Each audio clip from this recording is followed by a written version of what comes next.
అది ఎక్కడ బయటికి హైలైట్ చేయాలి.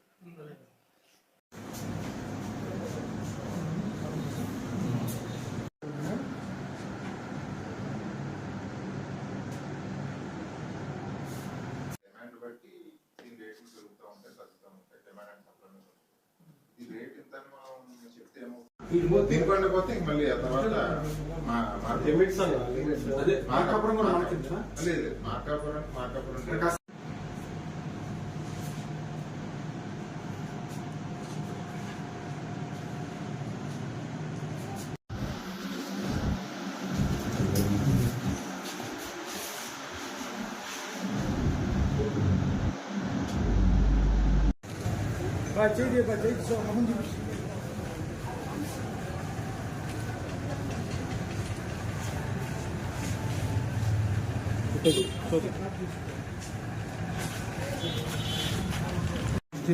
సో ఇది ఎవరైనా గ్రూప్ లో ఉన్న నాకు షేర్ చేయండి. వన్స్ మీ వీడియో ఎవరైతే మిస్ అయ్యారో వాళ్ళు కూడా.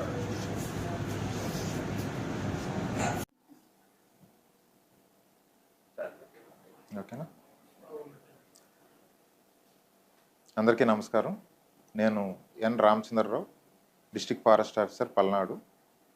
ఈ నెల 22వ తారీఖున మాకు అందినటువంటి క్రెడిబుల్ ఇన్ఫర్మేషన్ బేస్ చేసుకుని మేము బొల్లాపల్లి పరిసర అటవీ ప్రాంతాల్లో ఈ చుక్కల దుప్పి స్పాటెడ్ డీర్ చర్మం, అలాగే ఒక 20 స్పాటెడ్ డీర్ యాంట్లర్స్ కొమ్ములు, ఇవి కొంతమంది స్మగుల్ చేయటానికి ప్రయత్నిస్తున్నారన్న ఇన్ఫర్మేషన్ తోటి అటవీ శాఖ వెంటనే అలర్ట్ అయింది.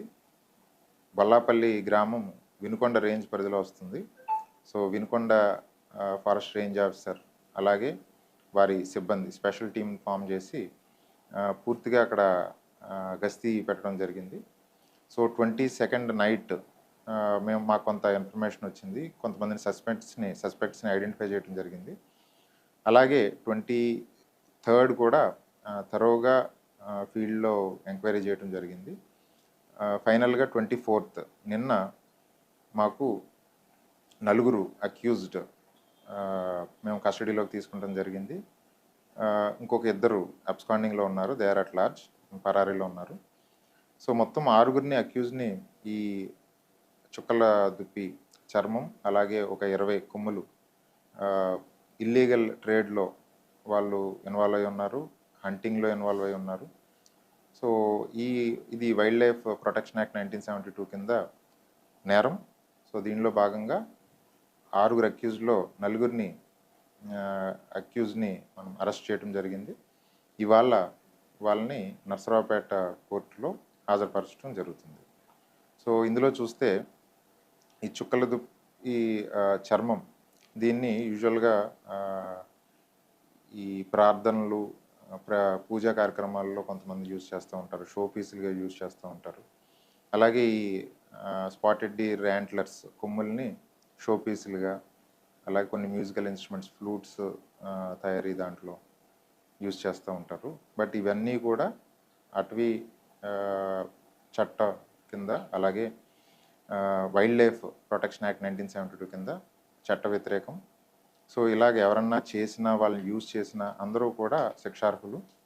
3 సంవత్సరాల నుంచి 7 సంవత్సరాల వరకు కఠిన కారాగార శిక్ష పడే అవకాశం ఉంది.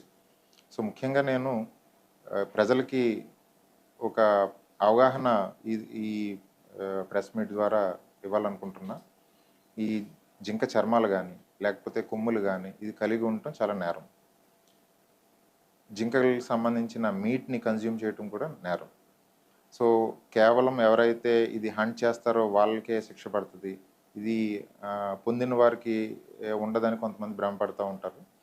సో మా నోటీసులో ఎవరన్నా మీట్ని పొంది ఉన్న వాళ్ళు కన్జ్యూమ్ చేసిన, లేకపోతే ఈ చర్మాలని కొనుగోలు చేసిన, కొమ్ముల్ని కొనుగోలు చేసిన వారందరూ కూడా ఈ నేరంలో భాగమవుతారు. వాళ్ళందరి మీద కూడా చట్టరీత్యా మేము చర్యలు తీసుకుంటాం జరుగుతుంది.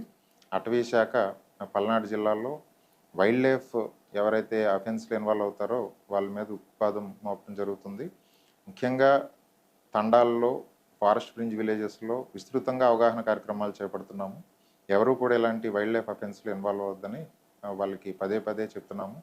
మాకంటూ ఇన్ఫార్మర్ నెట్వర్క్ ఉంది. ఇన్ఫార్మర్ నెట్వర్క్ తోటే మేము ఎక్కడ ఏ ప్రాంతంలో ఇలాంటి అఫెన్స్లు జరిగితే ఇమీడియట్గా మేము రెస్పాండ్ అయ్యి యాక్షన్ తీసుకుంటున్నాము. గతంలో ఉమ్మడి గుంటూరు జిల్లాలో పల్నాడు జిల్లా భాగమైనప్పుడు కూడా 2 తలల పాము వాటిని స్మగ్లింగ్ చేస్తున్న వాళ్ళని అరెస్ట్ చేయడం జరిగింది. అలాగే రీసెంట్గా మాచర్ల రేంజ్లో లోయపల్లి బీట్ దగ్గర పులి పోచింగ్ విషయంలో కూడా 14 మందిని కూడా అరెస్ట్ చేసి కోర్టులో ప్రొడ్యూస్ చేయడం జరిగింది. ఇప్పుడు మళ్ళీ మాకు వచ్చిన ఇన్ఫర్మేషన్ తోటి మేము ఇమీడియట్గా రెస్పాండ్ అయ్యి, అంటే ఇందులో కొంత డిలే ఉన్నా సరే ఈ అక్యూజ్డ్ తప్పించుకునే అవకాశం ఉండేది. ఇమీడియట్గా స్విఫ్ట్గా యాక్ట్ చేయడం వల్ల 4 దొరికారు. మిగతా ఇద్దరు కూడా ఒకరైతే షార్ట్లీ మేము కస్టడీలోకి తీసుకుంటాం. 6th పర్సన్ వచ్చి అతను బెంగళూరులో అరెస్ట్ అయినట్టు మాకు ప్రిలిమినరీగా ఇన్ఫర్మేషన్ ఉంది. సో వన్స్ అతన్ని మేము లీగల్ ప్రొసీజర్స్ ఫాలో అయ్యి అతను కూడా మా కస్టడీలోకి తీసుకుని ఫర్దర్గా ఇన్వెస్టిగేషన్ కంప్లీట్ చేసి అందరికీ కూడా అవుట్ ఆఫ్ 6, 5 మెంబర్స్ కూడా బల్లాపల్లి విలేజ్. బల్లాపల్లి అదే వాళ్ళు ఇనీషియల్గా చెప్పడం ఏమంటే, అంటే ఈ ఏదైతే కొమ్ములు ఉన్నాయో ఈ కొమ్ములు న్యాచురల్గా కూడా షెడ్డింగ్ అన్నది జరుగుతుంది. అంటే ఈ స్పాటెడ్ డీర్కి ఓన్లీ మేల్ స్పాటెడ్ డీర్కి యాంట్లర్స్ కొమ్ములు అన్నవి ఉంటాయి. బ్రీడింగ్ సీజన్లో ఈ మెయిల్ డామినెన్స్ చూపించుకునే భాగంలో 2 మేల్ స్పాటెడ్ డీర్స్ మధ్యన ఫైట్ అన్నది జరుగుతూ ఉంటుంది. అప్పుడు ఇది షెడ్డింగ్ అనేది జరుగుతాయి. అంటే న్యాచురల్గానే కొమ్ములు రాలి అటవీ ప్రాంతంలో పడతాయి. సో అది న్యాచురల్, మళ్ళీ ఎవ్రీ ఇయర్ వాటికి కొమ్ములు వస్తూ ఉంటాయి. ఓకే, అది న్యాచురల్గా జరిగి ప్రాసెస్. కొన్ని సందర్భాల్లో ఏమవుతుందంటే హంటింగ్ చేయటం ద్వారా కూడా ఈ కొమ్ముళ్ళు వచ్చే అవకాశం ఉంటుంది. సో ఎక్కువ శాతం న్యాచురల్గా పడి ఉంటాయి. కొంతమంది ఏమంటే అవగాహన లేకపోవటం వల్ల అది తీసుకొచ్చి ఇళ్లలో పెట్టుకుంటాము, షోపీస్ ఇలా పెట్టుకుంటాము, ఇలాంటివి చేస్తూ ఉంటారు. అవగాహన ఉన్న వాళ్ళు ఇమీడియట్గా అటవీ శాఖకి తీసుకొచ్చి హ్యాండ్ ఓవర్ చేయడం జరుగుతుంది. మేము గస్తీలో తిరుగుతున్నప్పుడు మేము చూసినా సరే అవన్నీ కూడా మేము ప్రొటెక్ట్ చేయడం జరుగుతుంది. బట్ అవగాహన ఉన్నా లేకపోయినా అందరూ కూడా అవగాహన కల్పించుకోవాలి. ఇవన్నీ కూడా అటవీ సంరక్షణ చట్టంలో భాగం, అలాగే వైల్డ్ లైఫ్ ప్రొటెక్షన్ యాక్ట్లో భాగం. సో వీటిని ఎవరు కూడా వాళ్ళ పొజిషన్లో ఉండటానికి వీల్లేదు. సో ఇవి అటవీ ప్రాంతంలో అలా ఉండటం వల్ల ఏమంటే దీంట్లో ఈ కొమ్ముల్లో high amount of calcium, phosphorus ఇలాంటి మినరల్స్ ఉంటాయి. సో కొన్ని చిన్న జంతువులకి ఇవి ఒక సోర్స్ అన్నమాట, mineral source. For example porcupines, అడవి పందులకి, స్క్వెరల్స్కి, వాటికి ఏమంటే ఇవి గ్రాడ్యువల్గా మట్టిలో కలిసి కొంత మినరల్ సోర్స్గా కూడా హెల్ప్ అవుతుంది. సో ప్రకృతిలో ప్రతిదానికి ఒక రోల్ ఉంటుంది.